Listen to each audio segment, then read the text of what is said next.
Magandang araw mga kaibigan. Bigyan natin ng reaction opinion itong post ng GMA News.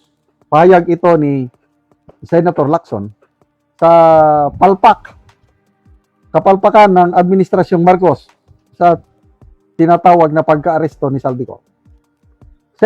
Senator Ping Lacson, Chairman of the Blue Ribbon Committee on reports that Saldico is no longer in check custody. Simply put, it was a lost opportunity and our government has nobody to blame except itself. Mabigat yan, maanghang yan. Kasalanan nyo! Wala kayong sisihin, kayo-kayo rin. Ang bagal nyong kumilos. Parang ganun. Ano? Napuno na ang salop, bumaliktad na ba? Kakampi nila abogado nila Failing to act with dispatch. Yun, mahina nga kumilos.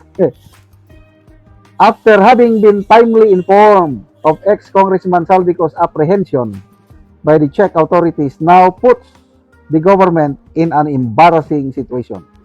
Ito ang kanyang payag.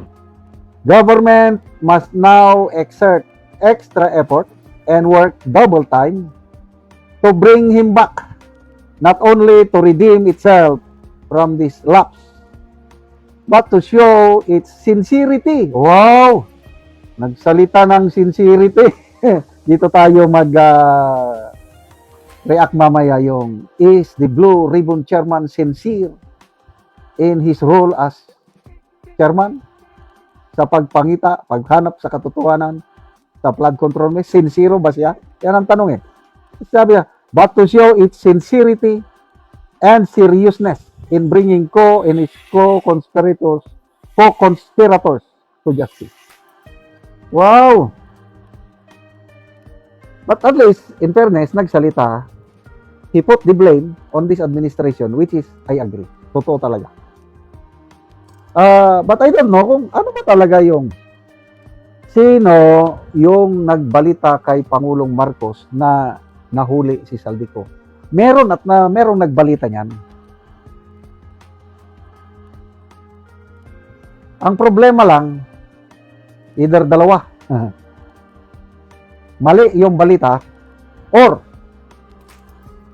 iba ang pagkaintindi ng Pangulo sa balita.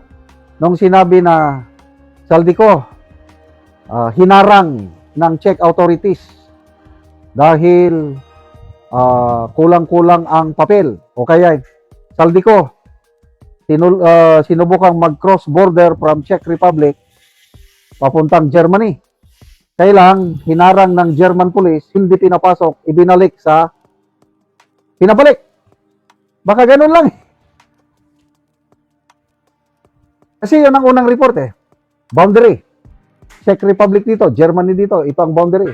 Pag-cross, may mga sa highway, mayroon ng demarcation lang, boundary ganyan. Nakaranas ako niyan yung boundary ng US, California side at Mexico. Pinuntahan namin talaga nung nag-schooling ako sa US nung 2005, 2006. Pinuntahan namin border. Kailang hanggang doon lang kami sa border. Hindi kami nag-cross. Itinaliwanag lang sa amin. Kasi border, hindi ka pwede. Pumunta kami sa yung malaking ilog. Rio Grande ba yun? Rio Grande, yun ang boundary ng Mexico and the US. Ipinakita sa amin. Ayan, ang mga tao, nag-cross lang yan para papasok na illegal immigrant. Ayan. Kita mo tungkol sa border problems ng US. So, pagpasok ni Saldico, alanganin ang papeles, hindi pinalusot. Go back. Baka ganon. Nung ganon, go back. I don't know kung di-turn over ba ng German police, border police sa Czech authorities, or go back lang. Go back, nagpaliwanag lang ng Saldico, nakalimutan ko, ganito. Hindi naman, umalis na. Ay, nako. Ang ano ko lang dito, ang reklamo ko lang. Itong gastos ng gobyerno, gastos natin. Yung pagpunta pa ng high-level delegation, Secretary of Justice, representative ng Department of Foreign Affairs, yung Philippine Center for Transnational Crime at iba pang mga alala ay nagpunta. Nagginastos-gastos lang na Pa-hotel-hotel sila ngayon doon, pakain-kain na masasarap, merong perday, may pocket money, hayatay. O tayo dito, kaluluoy. Doon ako naiinis o nagagalit sa kapalpakan ito. Okay lang sana, yung nagkamali, okay lang.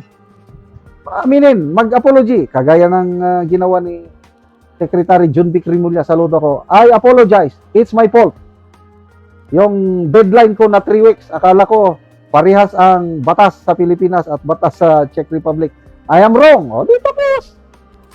Eh, ang Pangulo, wala, ang daming palusot. Niloko pa tayo na anti-clear yung word na nahuli. Binigyan pa tayo ng ibang meaning. Mag-apologize. Kaya lang, sayang-sayang lang yung pera natin na pagpunta doon na wala naman palang saldi kung maabutan. O, pinaka-latest na balita, according to anti-clear, I don't know how true. Si saldi ko daw, mayroon ng pending application for asylum sa France. Parang ligtas na sila. Nandun na sa France. Hindi lang namin nabutan. I don't know how true. Wala na akong paniwalang salita na anti-clear. Poros lang propaganda ang nanggagaling sa kanyang bibig. Salamat mga kaibigan sa inyong pagsubaybay sa ating channel na